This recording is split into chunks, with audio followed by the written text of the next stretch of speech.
The sweet, sweet memories you gave me, you can't beat the memories you gave me. Take Sweet, sweet one fresh and tender kiss, the memories you gave me. add one stolen night of bliss. You can't beat the memories you gave me.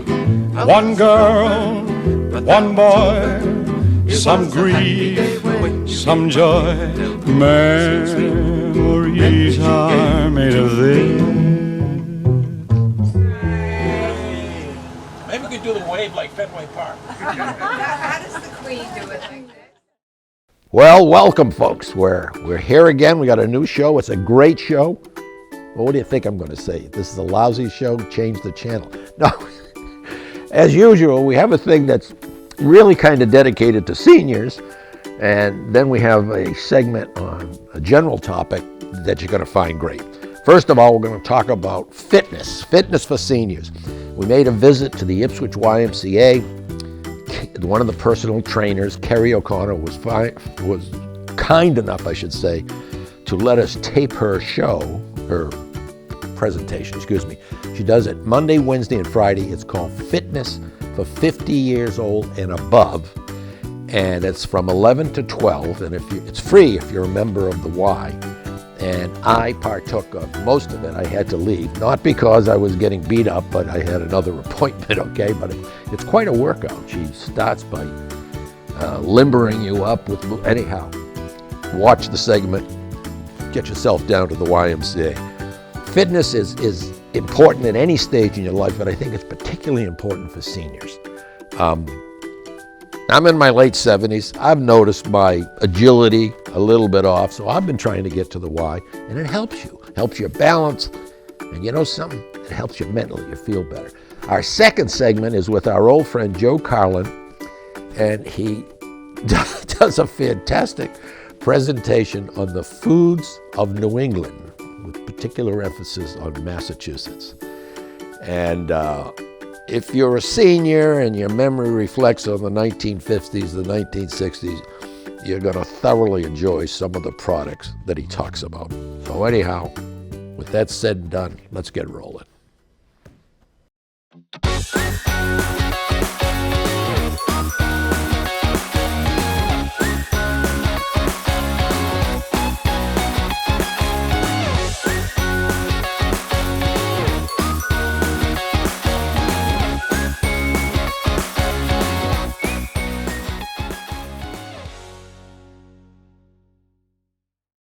Why am I dressed like this? Because we're at the Ipswich YMCA with Kerri O'Connor, who is a personal trainer, and she's going to tell us about the program that I am about to be succumbed to for age 50 and over, folks. That's right. All right, so what do we do? We have a class called Fit for Life, and you're right, it's geared for 50 and over. It's every Monday, Wednesday, Friday, so you're here to take our class from 11 to 12. We are working to get you fit, get you strong. We're going to do a little bit of cardio to kind of loosen up your body and warm up your muscles. They're going to get some weights out. We're going to do total body. We're going to work on building some muscle so you can get healthier, stronger, some stretching, some balance, some core. It is geared, for people who are just coming back to exercise, maybe haven't done it in a while. You just want to come back in a safe environment where we're very careful to teach you the proper form, right? So you can build muscle in a safe way. Get the endorphins up there. That's right. Right. Okay. Relieve some stress, right? Build some muscle, work on getting a nice strong core. Help, balance is sometimes an issue as you get older. So hopefully building that core, our goal is so this will disappear? That disappear. It might take a few classes, but that's right. Tighten it up. Right, okay. We'll get there. All right, well, let's go to the class. Thank you. Sounds good.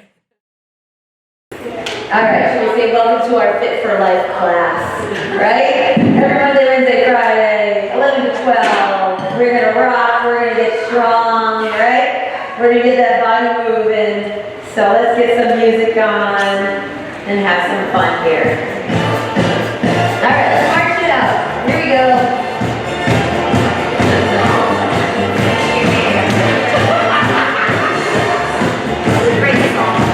Great song, yeah.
mix it up every class, make it a little different.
Somebody's looking for a timeout over there.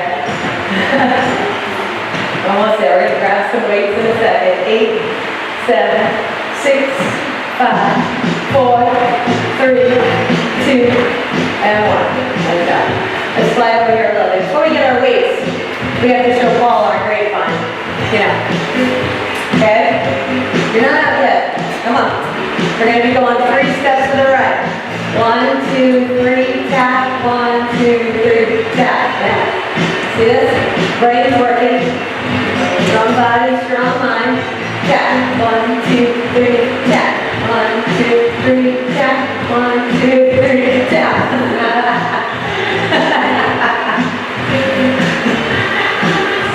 You got it. Couple more seconds. Good. 1, 2, 3, and tap. 1, 2, 3, and tap. That's great. Oh, one and clap. Okay. 1, 2, 3, and clap. 1, 2, 3, and clap. 1, 2, 3, and clap. We're having fun. Come on. We're gonna have fun while we work out. Because we want people to come back. Get healthier, get stronger. 20, 23. Yeah. Woo! Come on. 10 more seconds. Woo! 5, 4, 3, 2, and 1. Good. Let's grab some weights. Alright? We're going to do some bicep curls. Elbows by your side. Where's he going? Let's curl the weights up and down. Curl and down. Good.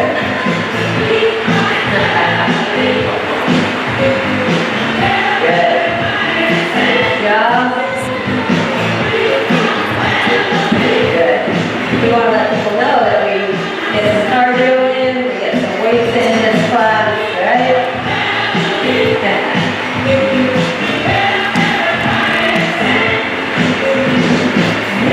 Let's go 3 more. 2, and 1. Good. Let's do some side bends. And we're going to go into some shoulder presses. 8, 7, 6, 5, 4, 3, 2, and 1. Nice job. Good. Now press is going to be here. If you want to switch weights, you can. We're going to press up and down. Good. There you go. Nice straight up by your ears. Down slow. And up again. Good. Good.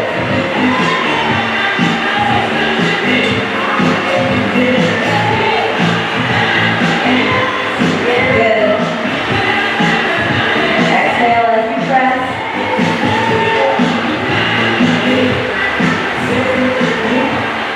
Two more.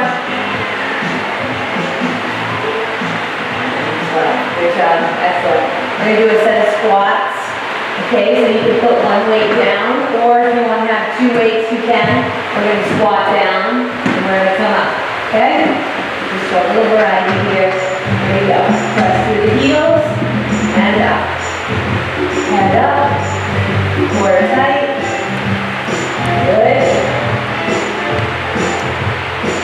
Good job. Good. Watch those knees in the mirror. Make sure they don't cave in. Keep them aligned with your ankles. Good.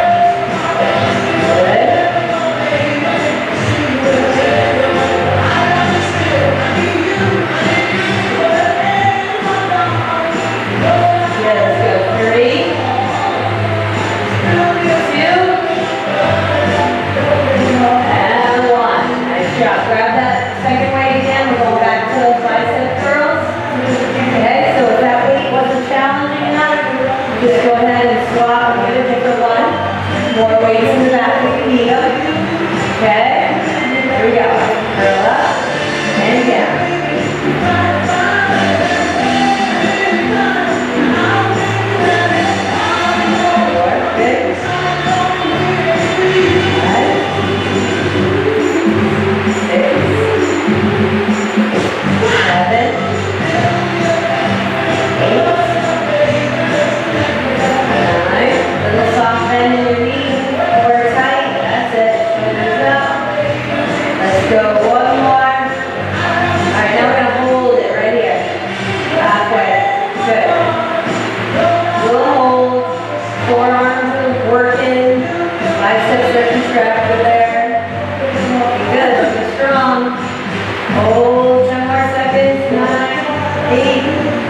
So one weight or two, if you want to keep two, you can hold the weights here when you squat.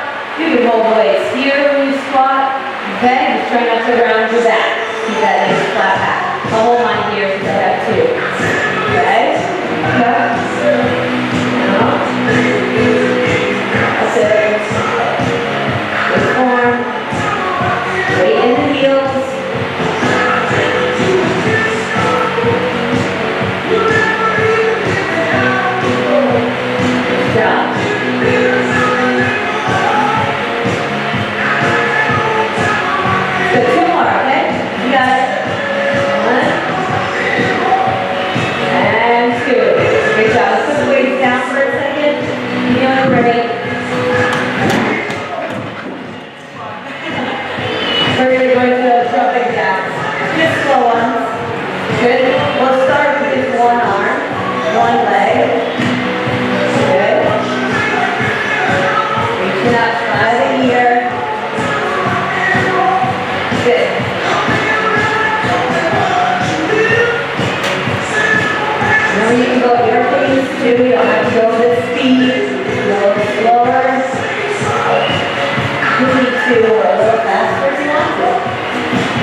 And then lean to the other side. Push up, sit up. Good. Weights or no weights? As you feel comfortable. Yep. Little pause. Get your stretch. And come back. Straight leg and bent leg. Toes forward. That's it. Drop that back. Shoulders are up. Head is up. Nice lunge. Good. Lunge. And together. Step. Together. Good.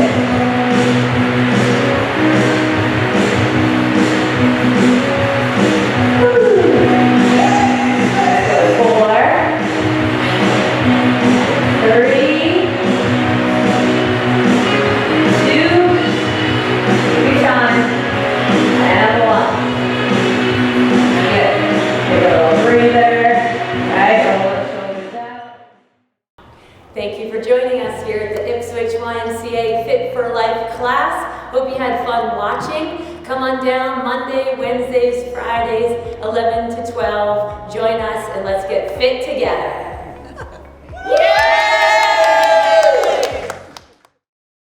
Well, folks, we're here with our old friend, Joe Carlin.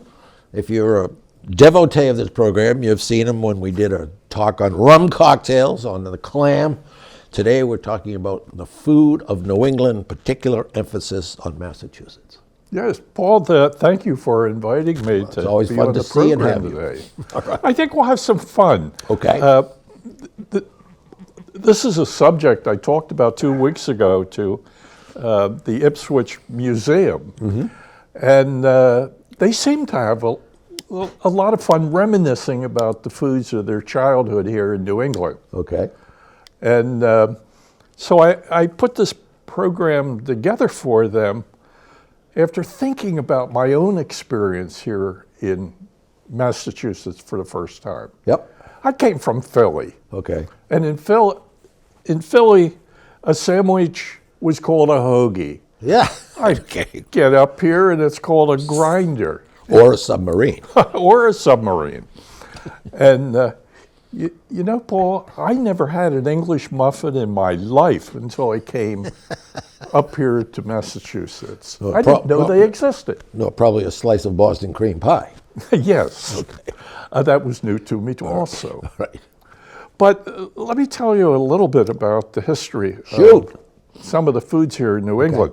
The first one I'll show is Boston recipe for Boston baked beans. This was an important food in New England, mostly for the shipping industry, because it was made from beans, navy beans. Not surprisingly, they were going on ships, which they mixed with molasses, and there was plenty of that coming into Boston Harbor, with salt pork. Which provided the fat for making the baked beans. So it was a food served aboard ship. I mention this first because the maritime industry here in Massachusetts, you can't underestimate it. Because of the salt cod that was being processed in Gloucester, which was the center of the salt cod industry in America. This was a very risky food to process because you had to put it out on stretchers. Stages, yes. And dry it in the sun. God forbid if it rained. Is that what they made fitted hattie out of? A type of salt cod, yes. My parents used to make it. I'd almost have to run out of the house. I couldn't stand it. But anyhow, go ahead. I'm sorry. Yeah. So we were dependent upon salt cod. Which brings us to another Gloucester inventor, Clarence Birdseye. And he personally saw no future in the history of salt cod as a major food.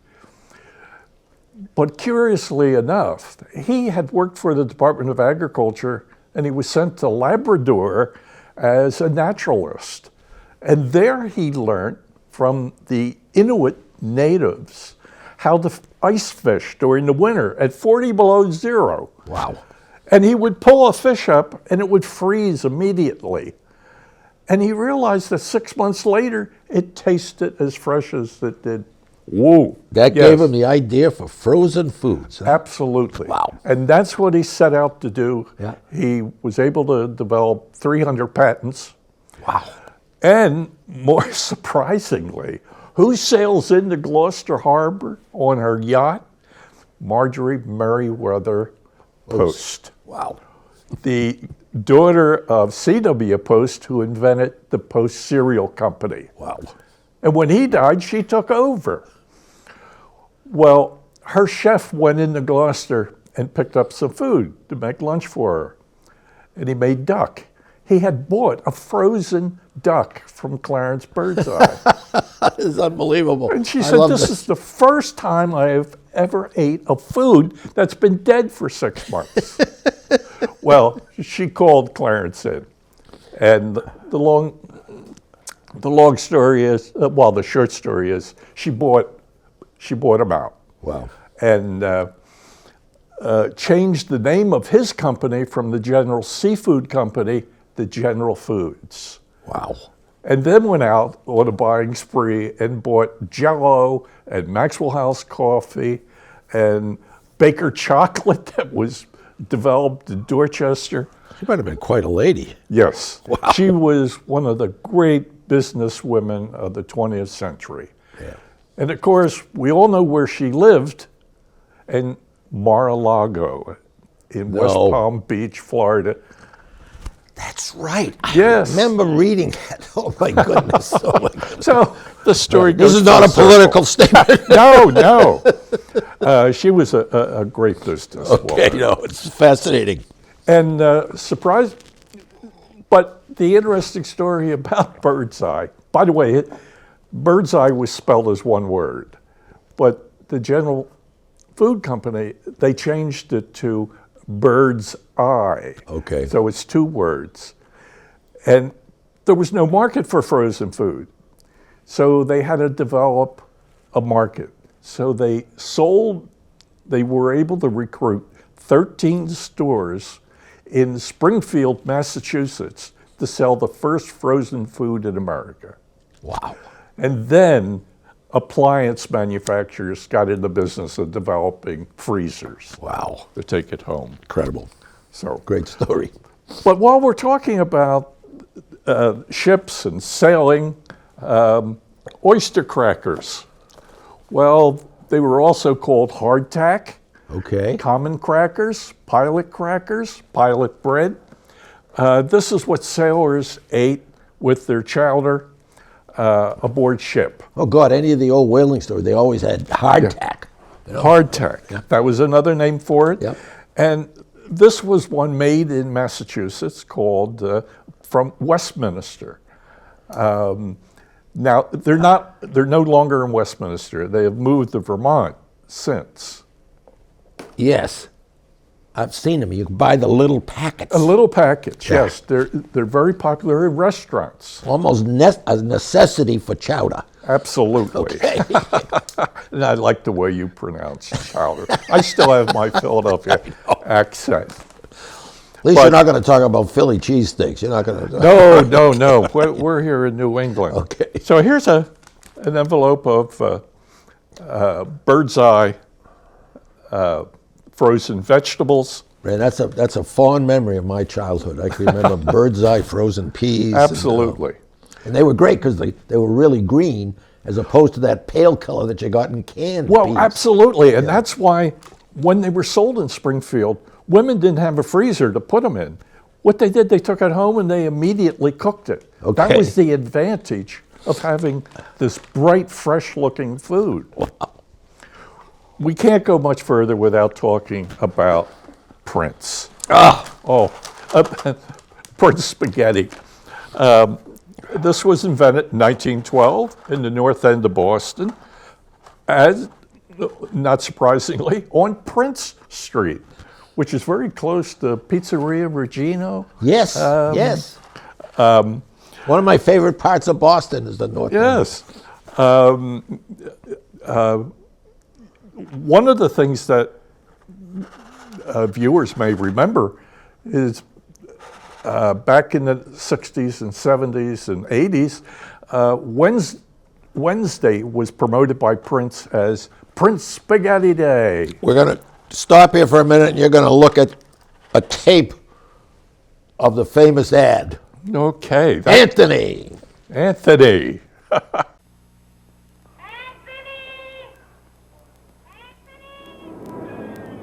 Anthony Martignetti lives in Boston, in the Italian North End, the home of the Prince Spaghetti Company. Anthony knows a lot about Prince because it's something that grows you. Most days, Anthony takes his time going home. But today is Wednesday. And in the North End of Boston, Wednesday is Prince Spaghetti Day. In the 1940s, they exceeded their ability to produce in the North End, so they moved to Lowell. Okay. And as a matter of fact, I had an opportunity in the 1980s to visit the factory in no Lowell. kidding. And I came out of the room where they were processing spaghetti and then walked into the warehouse, and I saw hundreds of thousands of pallets loaded with spaghetti with the names of every supermarket in America printed on the carton. Is Prince still manufacturing? Prince is still manufacturing spaghetti, but in Texas.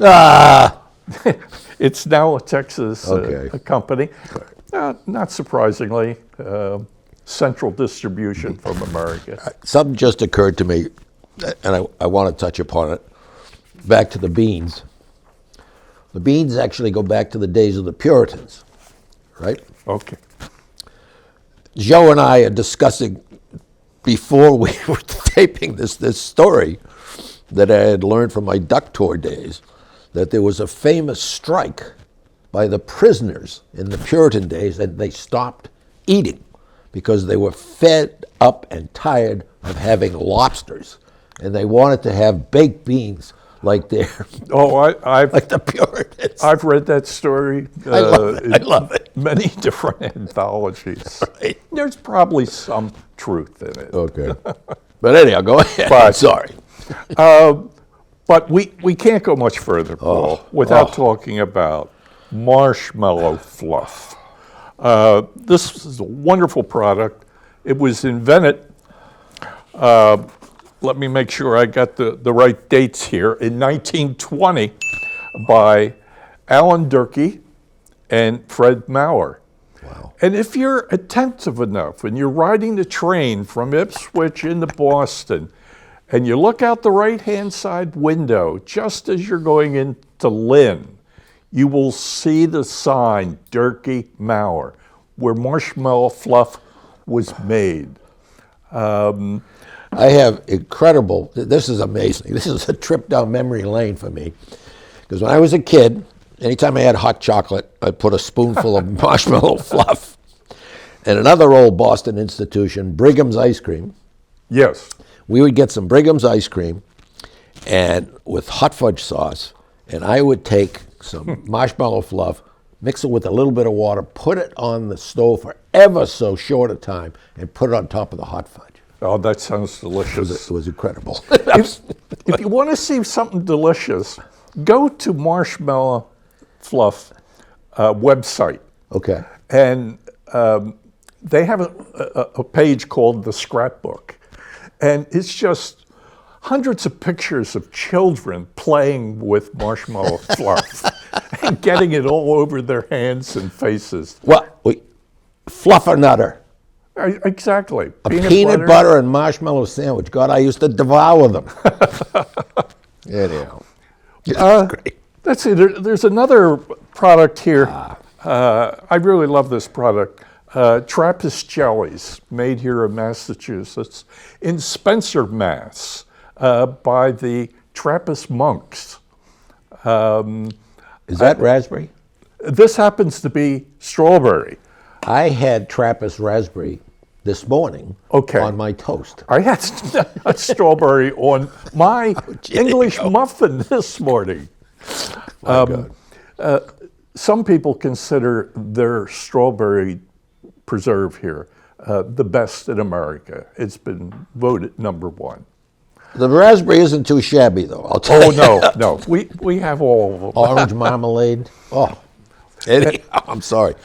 And we should not fail to mention B&M. If I'd looked for a can of B&M baked beans in my cupboard this morning. I didn't see it. I'll have to restock. But you serve Boston baked beans with brown bread. This used to be called... Joe, this is unbelievable. I mean, I can remember my mother buying the cans of the brown bread, opening them up, slicing them into rounds.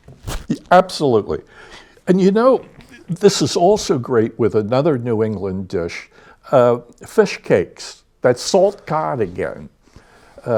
Fish cakes, Boston brown bread, and baked beans. What more could you ask for a Saturday dinner? My mother used to make fish cakes. God almighty. But it's incredible.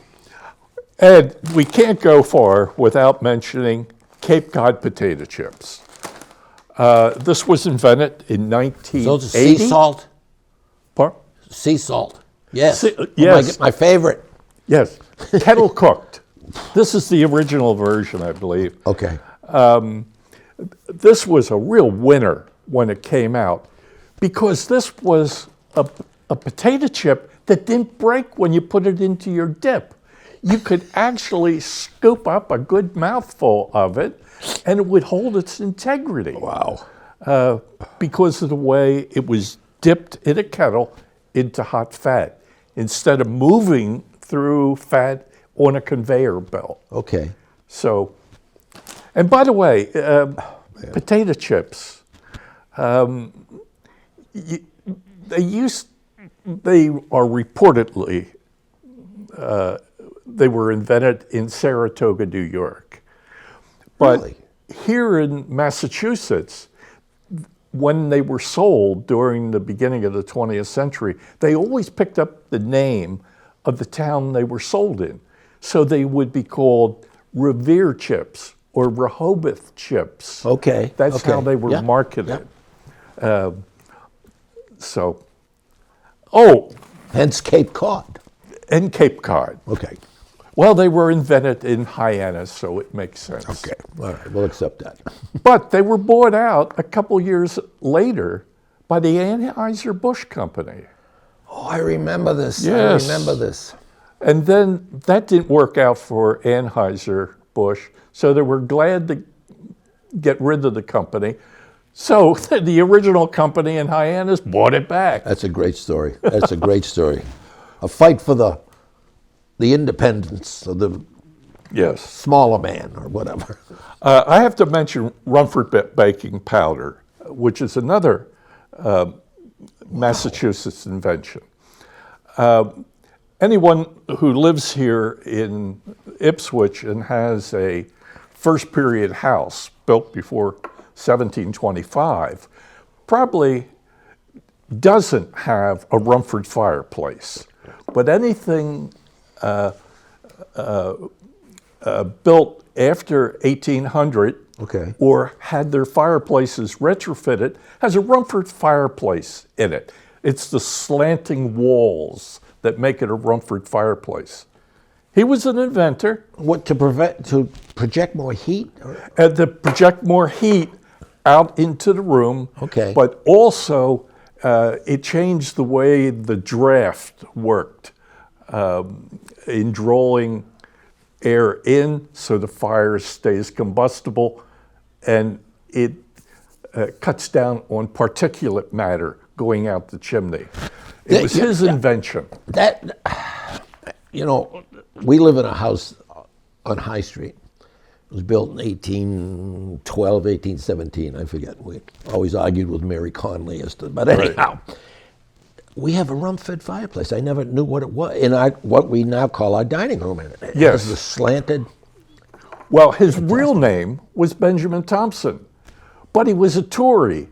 So he left with the British on the last ship to sail out of Boston. Oh, my.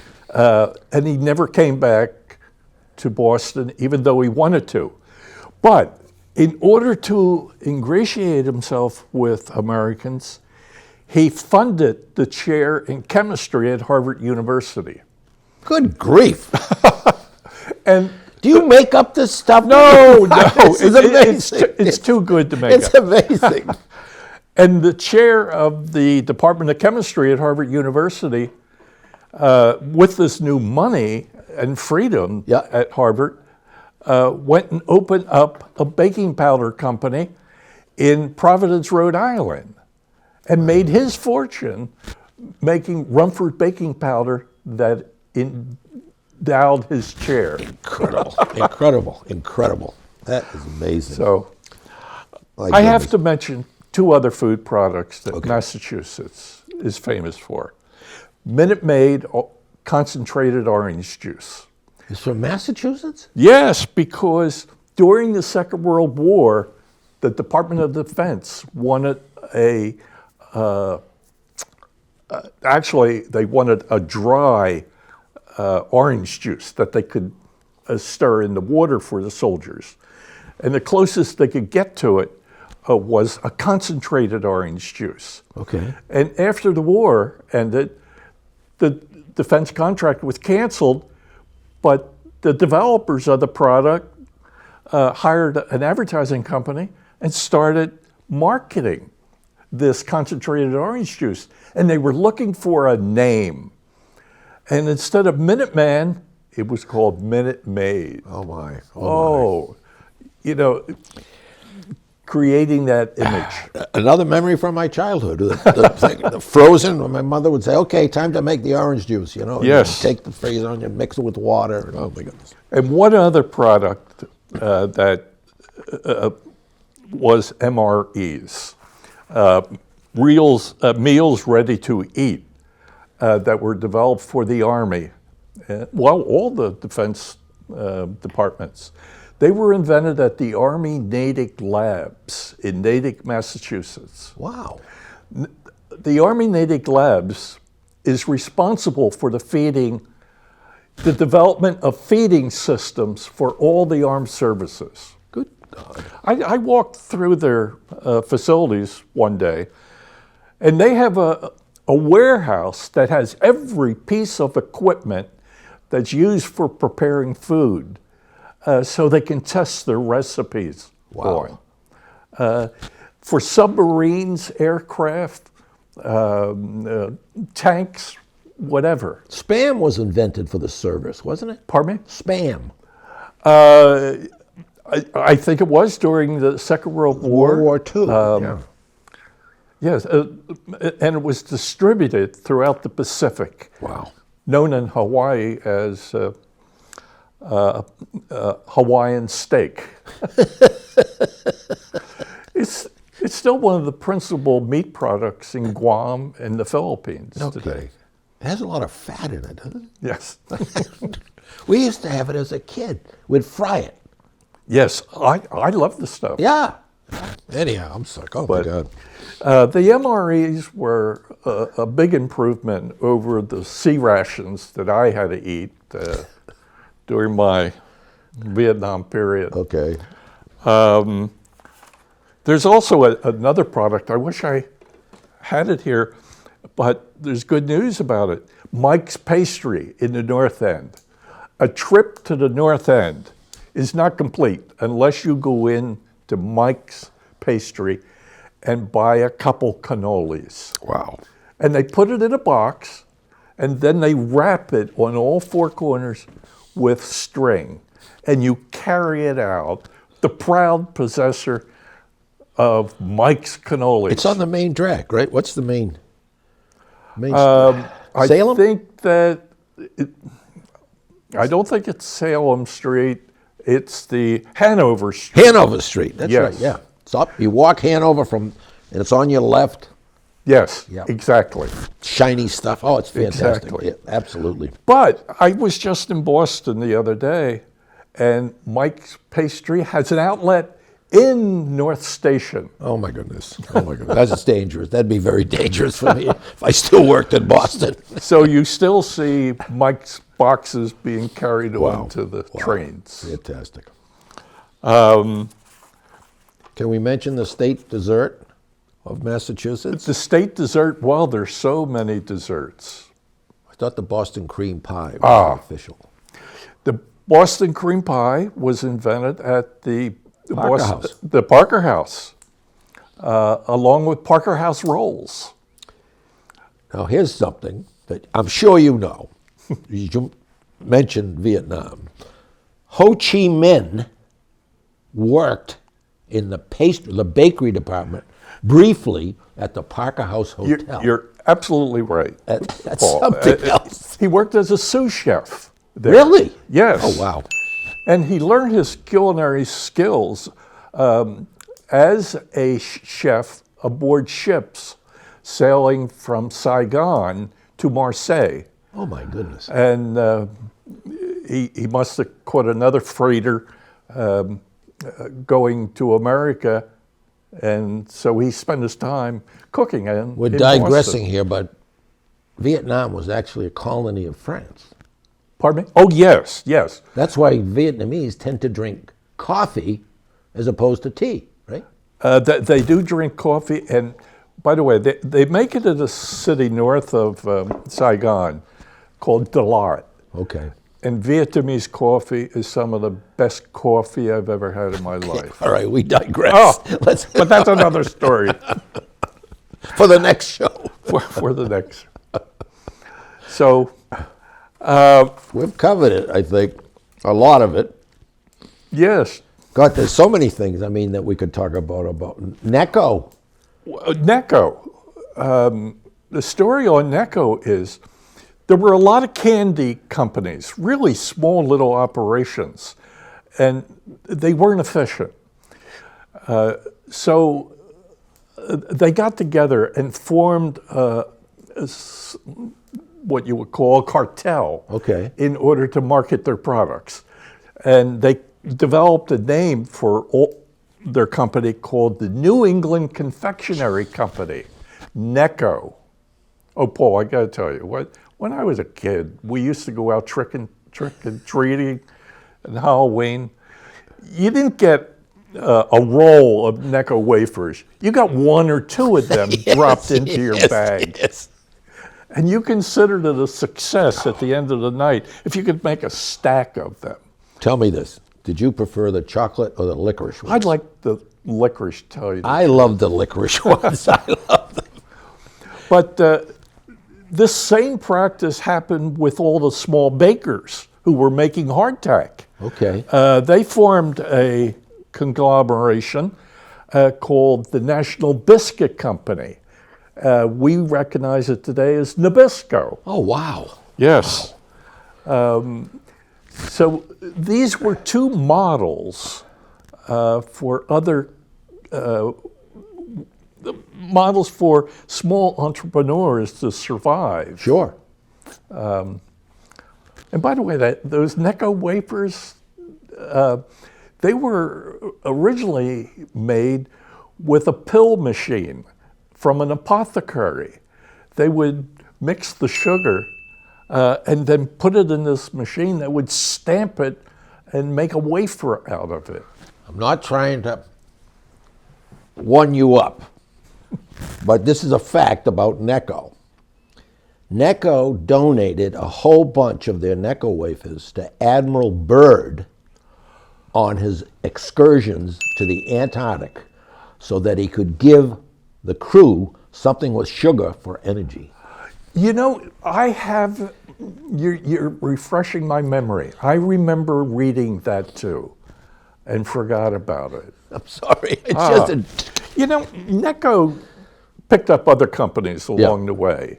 Mary Jane, oh my goodness. and also the Valentine, I Love You. Oh, the little hearts. Yes. I got a story about that also. Once the state prison in Walpole.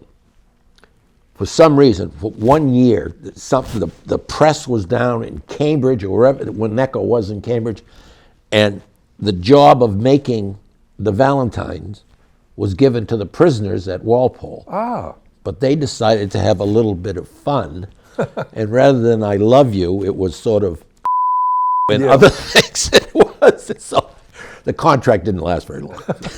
I'm sorry. But the good news is another company has bought the rights to manufacture them, and I recently saw them at Market Basket. So did I. I was going to ask you that because I said to my wife, I said, these things must be stale. You know, but No, I think the name of the company is Schuler now. but it looks like the same roll, right? I mean, it's the same. Yeah. Yeah. Wow. Unbelievable. But one thing we didn't get to talk about, Paul, the number of restaurants that we used to visit that have closed. Can you imagine Durgan Park closing? Or the No Name restaurant? These were my Oh, the No Name was go-to great. destinations. Durgan Parks, anytime we had a visitor from out of town, or I used to do some business in London, and I'd have a Brit in, we'd take them to Durgan and Parks. And the old waitresses were nasty and rude. And you'd be looking for a second drink, and the waitress would come over and said, "It's time to order." You know, oh, okay. That was sort of one of their signatures. I remember that. Oh, man. But the good news is that the Ye Old Oyster House Still rolling. is still there. And by the way, Benjamin Thompson worked there when he was a young man. Wow. It was a clothing store at that time, before it became a restaurant in 1826. And one of my visits to the Ye Old Oyster House, there was a menu from the 1870s hanging on the wall. Wow. And I checked it out very closely. And what's on the menu? Ipswich fried clam. All right. Yay. All right. Listen, we're going to have to wrap this up. Otherwise, we could be here for 3 hours.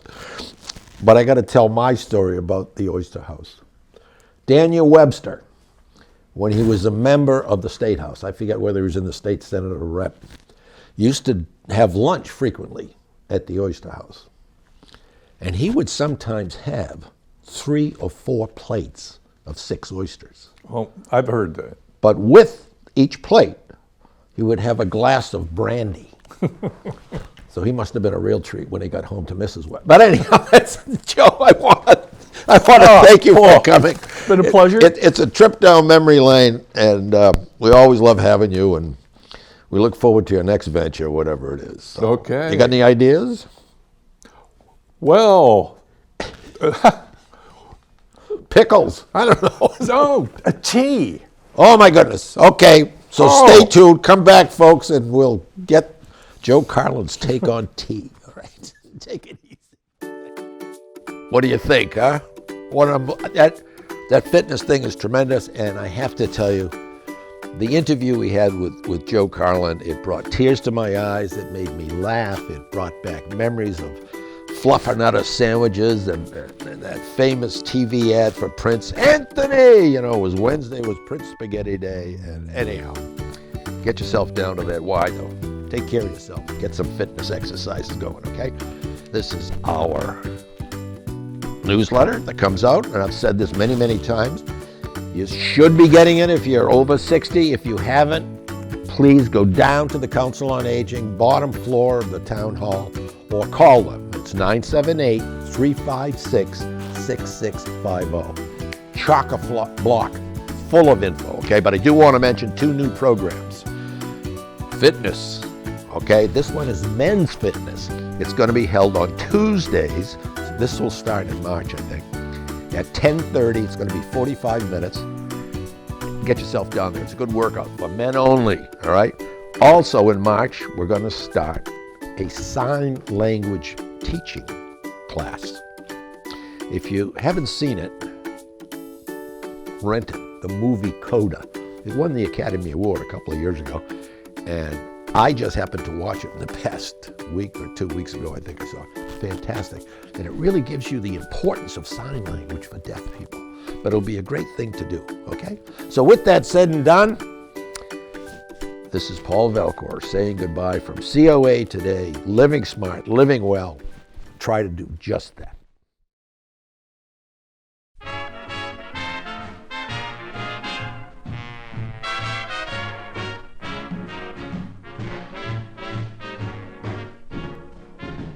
You must have been a beautiful baby.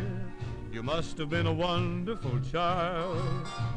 When you were only starting to go to kindergarten, I bet you drove the little boys wild. And when it came to winning blue ribbons, you must have shown the other kids how. I can see the judge's eyes as they handed you the prize. I bet you made the cutest bow. Oh, you must have been a beautiful baby, 'cause baby, look at you now.